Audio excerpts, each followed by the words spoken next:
This video is brought to you by the Yankee Dabbler. They are a full-line model railroad store specializing in DCC. You can receive a 5% discount on all purchases using coupon code CR&E. Now please enjoy the video. Welcome back to the Crooked River and Eastern Railroad, version 2.0. This is going to be part 2 of the swing gate build. We're going to pick up where we left off in part 1. So if you want to see how we got to the finished look here, stay tuned.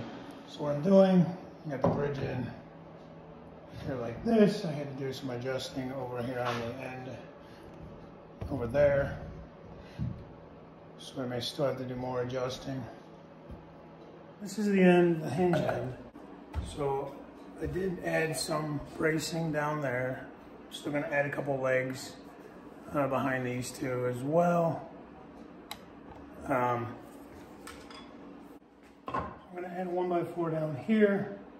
On this end, I added a 1x4 all the way down the leg to the floor, just to get me out to the edge here. Okay. Add this 1x4 right here to give me some depth. Okay, so put this board down here. Add this. So now this gives me correct thickness here.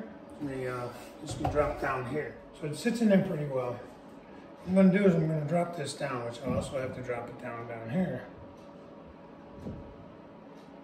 Because this span's going to have a road going underneath the railroad bridge.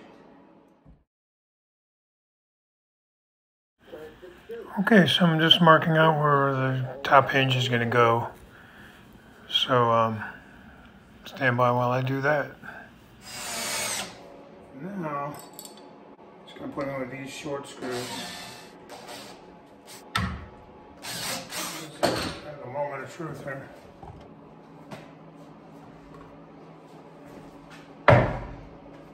Not bad, Wilmer.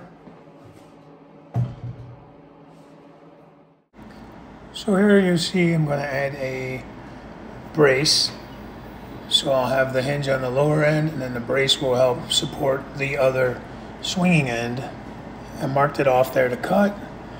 I'm going to add an extra piece of 1x4 at the bottom for thickness, so it all matches up and the hinge lines up right. I'll also put a brace, you'll see, across the front of the two legs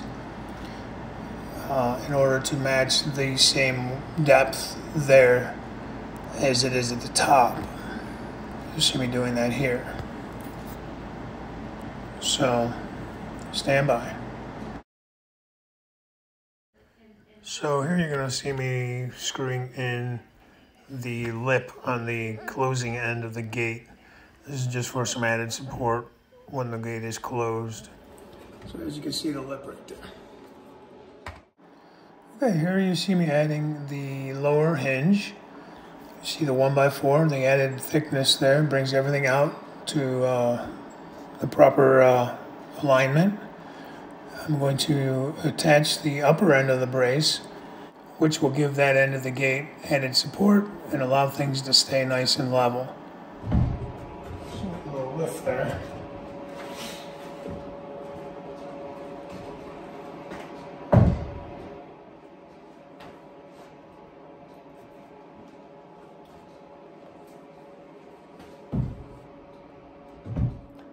So put a little block here on the back side to maybe put a latch of some sort here, I don't know what. But it closes in there real good, nice and snug. But it's a nice flush fit when I put this in. So now I'll be adding 1x4s to each end of the swing gate. This step is necessary to bring the height back up to the actual benchwork height of everything else. Now here you see I already added a cleat and a 1x4 on that end. I cut this piece here to mimic the angle of the other end of the gate. So I will clamp that in place here shortly, drill out the holes and screw that in.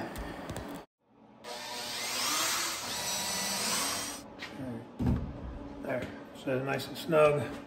Okay, now the next step is to add the cleats in the four corners, so that I can add these angled pieces of 1x4 in order to help slope the scenery down to the highway level. This 1x4 represents where the track will be with the bridge, and these angled 1x4s will allow me to slope scenery down into the bridge abutments and down to the highway road surface.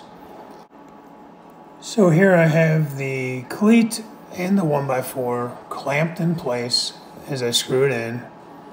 Now I have these 1x4s offset, which will allow me to angle the road through there instead of it being straight. I think that will add a lot of interest. Okay, so here you see me replacing some of the small screws that came with the hinges with some long carriage bolts.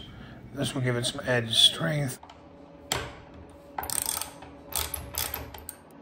Okay guys, this is going to do it for the swing gate build for now. Thank you for following along with this swing gate build. I hope it's helpful. Hope I gave enough information on what I was doing. So stay tuned for more bench work. The next step is going to be working on the climb, I think. So I will talk to you later. Thanks for watching, and bye for now. I just want to say thank you to Darren from B&H Railroad. He's been very helpful throughout this process. As you can see, these are pictures of his swing gate. I've modeled mine similar to his. I will post a link to his channel down below. So please check him out.